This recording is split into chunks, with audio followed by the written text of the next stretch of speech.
할렐루야. 하나님의 사랑과 은총이 넘치시기를 축원합니다. 1월 6일 목요일 날 아침입니다.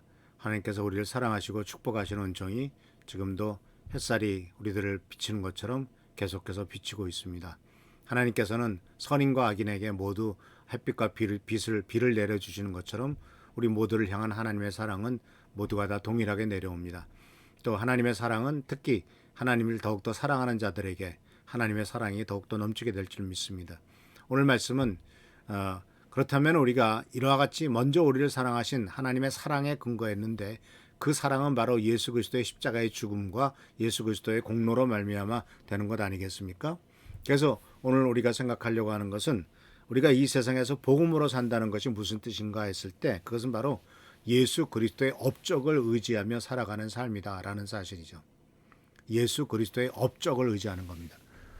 요한계시록 1장 5절 말씀에 이렇게 나옵니다.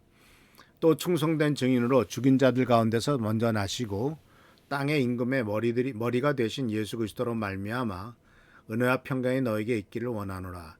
우리를 사랑하사 그의 피로 우리 죄에서 우리를 해방하셨다. 자, 예수 그리스도로 말미암아 은혜와 평강, 그 사랑으로 말미암아 죄에서 해방된 것, 이런 것들이 다 이제 예수 그리스도로 말미암았다. 즉 이것이 뭐냐면 예수 그리스도의 업적이죠. 예수님께서 이 땅에 오셔서 행하신 일에 대한 그 대가를 누리는 것이죠. 그래서 예수님께서 이 세상에 오셔서 하신 일에 대해서 물론 십자가의 죽으심 믿고 또한 부활이 가장 큰 문제죠. 근데 그 중에서 가장 큰 문제가 바로 뭐겠습니까? 왜 십자가에 죽으셨고 왜 예수님께서 부활하셨죠? 우리가 알다시피 십자가의 죽으심은 우리의 죄 때문이고 부활하심은 우리를 의롭다고 여기시기 위해서 부활하셨다고 성경은 말합니다. 인간의 죄의 문제에 대해서는 로마서 3장 23절에 모든 사람이 죄를 지었습니다.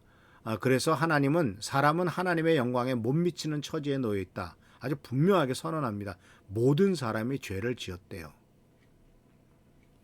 그리고 로마서 6장 23절에서도 죄의 대가는 죽음입니다. 그러니까 모든 사람이 죄를 져서 그렇기 때문에 죽게 되었습니다. 그렇지만 하나님의 선물은 우리 주 예수 그리스도 안에 있는 영생입니다.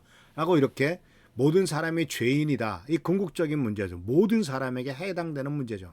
결국 모든 사람이 죄인이기 때문에 그렇기 때문에 모든 사람은 죽습니다. 또 그 죄인이기 때문에 모든 사람이 죽고 또 죄의 싹은 사망이기 때문에 다 죽습니다. 그러나 하나님의 선물이 바로 그리스도 예수 안에 있는 영원한 생명이래요. 그러니까 하나님의 선물은 생명입니다. 영원한 생명입니다. 우리가 육신을 갖고 이 땅에 태어난 것은 우리 부모님께서 우리들을 낳아주셔서 이 세상에 태어난 거죠. 육신의 생명은 부모님께서 낳게 해주셨고 또 그 영혼은 하나님이 넣어주신 것이겠죠. 그래서 육신의 그 것들은 부모로부터 왔지만 영원한 생명은 하나님으로부터 온다라는 사실입니다. 근데 그렇기 때문에 우리들은 이 죄에 대한 유일한 해결책, 인간의 죽음으로 끌고 가는 죄에 대한 유일한 해결책이 예수 그리스도의 십자가밖에 없다라는 사실을 꼭 기억하시기를 바랍니다. 그래서 사랑하는 성도 여러분, 여기에서 우리들은 무엇을 하나님의 예수님의 업적을 의지하는 삶에 있어서 그렇다면 어떤 분야를 우리가 의지해야 될 것인가 하는 것을 볼 때 예수 그리스도께서 피 흘리고 고난당하셨던 분야 하나하나에 의미를 부여할 필요가 있습니다. 다시 말하자면 그것이 우리가 의지해야 될 분야라는 사실이죠. 예수님께서 피를 흘리셨던 것은 머리끝부터 발끝까지 다죠. 그렇죠? 머리에는 어떻게 했습니까? 머리에서 2번 정도 중요한 피 흘림이 있죠. 하나는 바로 겟세마네 동산에서 기도를 하시면서 땀방울이 핏방울처럼 뚝뚝 떨어졌다라고요. 땀방울이 얼마나 고뇌가 심했으면은 이 이마에 있는 모세혈관이 터져서 피가 터져서 나오겠습니까? 그러니까 우리는 여기서 뭘 발견해야 됩니까? 예수 그리스도의 고뇌. 정말 그 예수 그 인간으로서 살아가면서 스트레스. 정말 요새 말로 스트레스죠. 그때는 아마 스트레스란 말이 없었을 겁니다만 얼마나 스트레스가 심했겠습니까? 여러분 오늘 저녁에 죽는다고 생각해 보세요. 그냥 그것도 죽는 것이 아니라 아주 비참하게 졸리돌림 당하고 거기다가 못 박히고 채찍질 당하고 십자가에 못 박혀 죽는다고 생각해 보세요. 자, 죽음을 앞둔 사람들의 그 고뇌, 병들어서 죽어가는 사람들의 고뇌, 또 사업을 망해서 직장에서 망해서 이런 고뇌. 거기다 주님께서 면류관을 가시 면류관을 쓰셨죠. 가시로 만들어서 머리에 그냥 이마에서 피가 뚝뚝뚝 흘러지죠. 그러니까 그 모든 존엄성들이 무시당한 거. 그러니까 예수님께서 먼저 우리들을 대신해서 고뇌를 겪으셨고 예수님도 배반당했고 정말 끔찍한 일들 많이 당하셨습니까? 또 머리에 가시관을 쓰면서 무시당했고 조롱당했고 조롱과 무시는 더군다나 예수님의 뺨을 때리고 수염을 뜯었다라고 하는 이런 내용 속에서도 또 역시 피 흘림의 모습들이 발견하게 되죠.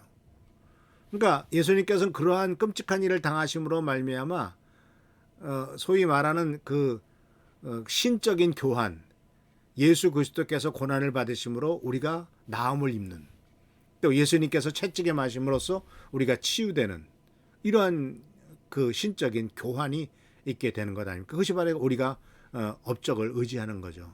그 다음에 또 옆구리에 피를 흘렸죠. 창으로 옆구리를 찔려서 심장이 터져서 그 피와 물이 나왔다라고 성경 기록되어 있습니다. 가슴으로 당하는 아픔과 가슴의 문제, 또 손, 발, 등, 땀방울 이런 모든 것들을 다 바로 예수 그리스도께서 당하신 고통스러운 일이고 그 고통스러운 것 하나하나가 우리에게 치유와 회복과 은혜로서 다가오게 된다라는 사실입니다. 그래서 어렵고 힘든 일이 생길 때마다 우리들 묵상하십시오. 이 일을 위해서 주님이 어떤 고난을 당하셨는가. 힘들고 어려운 일, 또 가슴 아픈 일, 예수님은 창에 찔리셨지. 머리 고뇌가 있으면 예수님은 가시관을 쓰셨지. 남에게 무시당했다면 예수님은 수염도 찢겼겠어. 이런 하나하나를 우리가 생각하면서 주님을 의지하고 그 주님의 업적을 의지해서 우리가 힘과 용기를 얻을 수가 있는 겁니다. 왜냐하면 결국은 내 힘으로 할 수 없을 때가 너무나 많지 않습니까? 내 힘으로 이기지 못할 때가 참 많잖아요. 그러니까 주님의 힘을 의지해야죠. 우리 인간의 한계를 닥쳐할 때 주님만을 의지해야죠. 주님만을 바라봐야죠. 그러면 주님께서 힘을 주시고 주님께서 위로하시고 주님께서 길을 보여주십니다. 생각하지 못했던 길로 우리들을 인도하시며 또 어려운 가운데서도 지켜주시고 보살피시고 돌봐주실 것이 우리 하나님이라고 주님이라고 성경에 약속하고 있지 않습니까? 그래서 이런 모든 것들을 우리가 확실하게 알기 위해서 확실히 깨달아야 될 것은 바로 뭐냐면 나는 하나님의 사랑받은 자녀라는 사실. 그냥 자녀가 아닙니다. 하나님의 사랑을 받은 자녀입니다. 이 세상에는 안타깝게도 대부분의 사람들은 부모로부터 사랑을 받죠.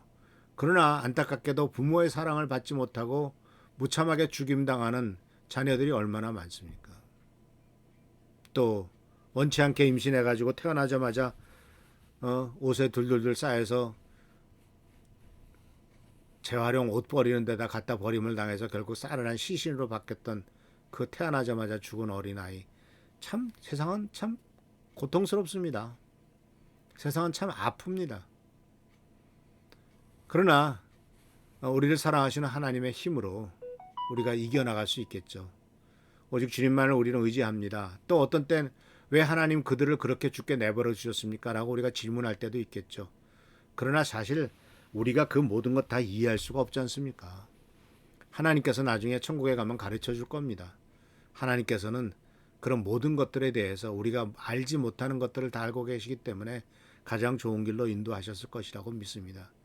그래서 끝까지 예수 그리스도의 업적을 의지하는 삶이 되시기를 축원합니다. 내 것 의지할 것 하나도 없습니다. 우리들이 아무리 힘이 세도 나이 70, 80대면 연약해지고요. 병들고요. 머리도 나빠지고요.